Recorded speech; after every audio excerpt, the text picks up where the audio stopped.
Oui, shalom, mes bien-aimés, les Seigneurs. Nous bénissons encore une fois les Seigneurs pour le renouvellement de ses bontés et ses grâces. Et voilà que le Seigneur nous a accordé encore aujourd'hui les dons de la vie, les dons de la bonne santé. Nous bénissons son nom car il est merveilleux, il est si bon. Oui, ça fait maintenant 3 jours que nous sommes en train de parler tout autour d'un thème. Et notre thème est intitulé Le chemin. Jésus-Christ, le chemin. Nous sommes dans le livre des Jean, chapitre 14. Si vous lisez du premier verset jusqu'au 14e, vous allez comprendre des choses. Ici, c'est Jésus qui parle à ses disciples en disant qu'il préparait un chemin, qu'il allait retourner pour nous préparer une place et qu'il retournerait nous prendre. Et maintenant, il y a ces disciples qui se posent la question en voulant savoir, mais Seigneur, là c'est comment là? Nous ne connaissons même pas là où tu vas. Nous ne savons pas les chemins. Et Jésus-Christ leur a dit, non, vous connaissez les chemins parce que vous avez vu les chemins. Vous en savez les chemins. Alléluia. Même quand nous étions encore ignorants, nous ne connaissions pas encore Christ, nous étions même dans la même catégorie avec Thomas. Mais aujourd'hui là, nous sommes heureux parce que le Saint-Esprit nous a révélé les chemins. Alléluia. Même toi aussi, mon frère, ma soeur, là où tu me suis maintenant, tu connais les chemins. Alléluia. Nous en savons tous les chemins et nous sommes bénis. Alors, oui, le premier jour, nous parlions de Jésus-Christ. Nous avons dit que le corps de Christ est tout un tabernacle. Le corps de Jésus est tout un tabernacle. Le corps de Jésus est tout un chemin. Le corps de Jésus est le GPS qui nous amène vers le ciel. Alléluia.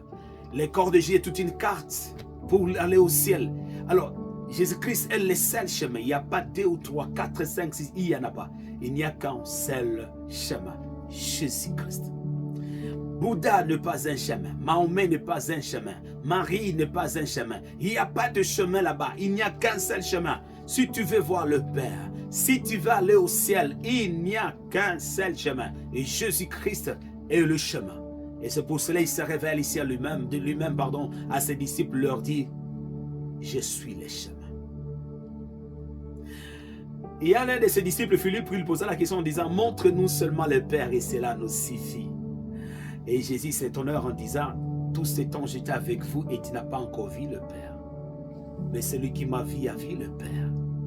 Alléluia. Alors, comme le lundi nous avions parlé en disant Jésus-Christ lui-même est un chemin parce que le corps de Jésus est le chemin. Et le mardi, nous avions commencé à parler, disons le deuxième jour, nous avions commencé à parler du tabernacle.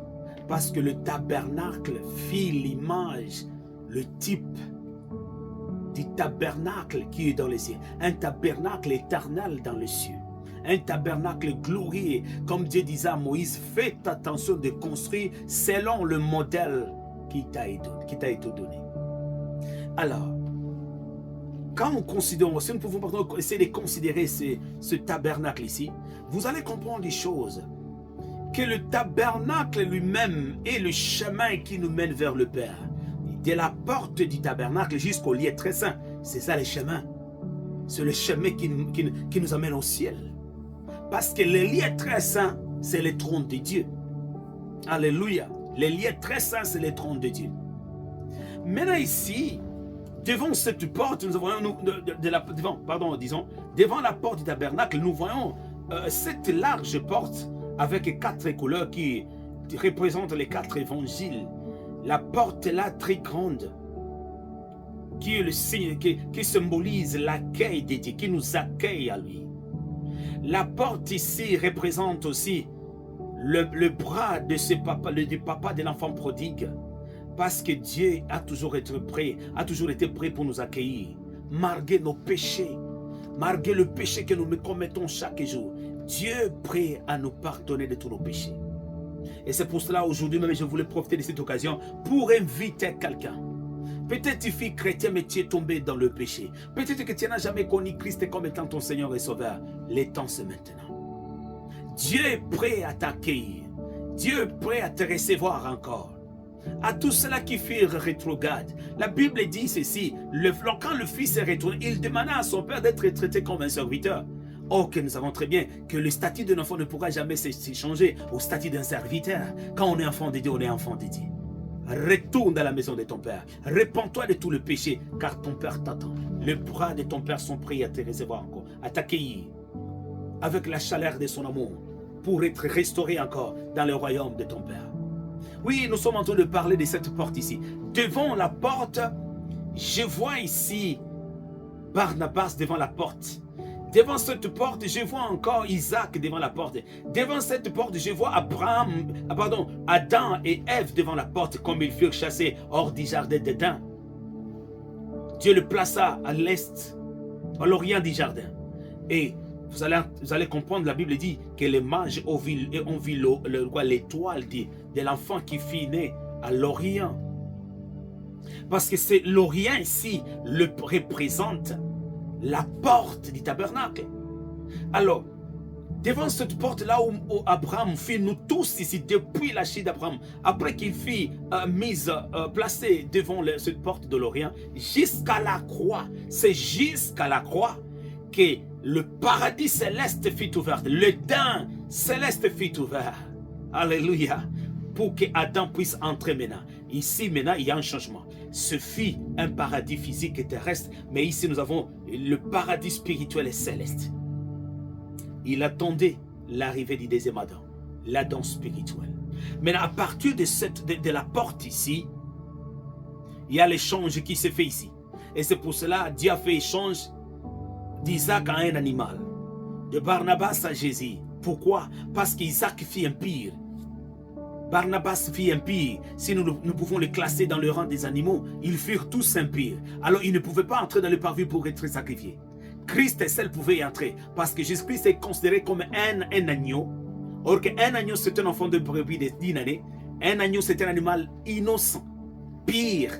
Et c'est Jésus.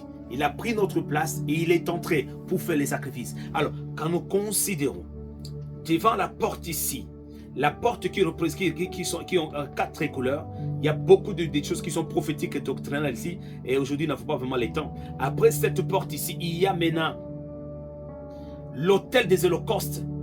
Or que l'autel des holocaustes ici, c'est Christ lui-même. Christ est l'autel des holocaustes, Christ est l'holocauste, Christ est le sacrificateur. Après cela, quand nous entrons maintenant dans les lieux saints, il y a le pain qui sont là. Or que Christ est le pain de vie, c'est lui la manne cachée. Alléluia.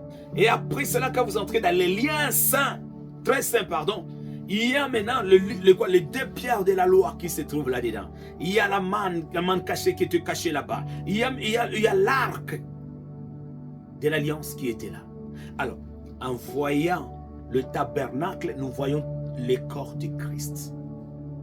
Et c'est ça les chemins qui mènent vers les Pères. De la porte du tabernacle jusqu'au lieu saint. Or que le lieu saint, c'est le trône de Dieu. Alors mon frère, ma soeur, Jésus-Christ est le chemin. Il n'y a pas 2 ou 3 chemins. Peut-être tu cherchais le chemin chez le marabout. Tu cherchais le chemin chez le féticheur. Tu cherchais le chemin par-ci par-là chez Mahomet, chez Kimbangu. Ils ne sont pas des chemins. Seul Jésus est le chemin. Le chemin, la vie et la vérité qui nous amènent vers le Père. Alors pour aujourd'hui, je m'arrête par là. Pour d'y entrer. D'entrer dans le royaume de ton Père. Que l'Éternel te vous bénisse. Shalom.